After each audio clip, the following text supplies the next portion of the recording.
এখন যাদেরকে আপনার আপন মনে হচ্ছে না, আমি একটা কথা অনেকদিন বলেছি যে আল্লাহ সুবহানাহু ওয়া তাআলা ছাড়া ইহকাল পরকালে আমাদের প্রকৃত আপন কেউই না। কথা বুঝতে পারছেন না? না, সময় হোক বুঝতে পারবেন।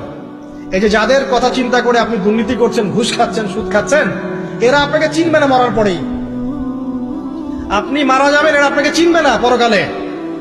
তখন যদি আপনি বলেন, হে আল্লাহ, আমি ওদের স্বার্থে সুদ খেয়েছি, পরিবার দেখাশোনা করার জন্য ঘুষ নিয়েছি, দুর্নীতি করেছি, ওরা উল্টা বলবে যে আল্লাহ, একে তো আমি নিতে বলি নাই, ওকে তো আমি নিতে বলি নাই, ওর হিসাব ও দিবে, আমি এসবের মধ্যে নাই। আপনার স্ত্রী আপনাকে কথা বলবে, ইয়াউমা ইয়াফিরুল মারউ মিন আখিহি, ভাই ভাই থেকে দৌড় দিয়ে পালাবে ওই দিন।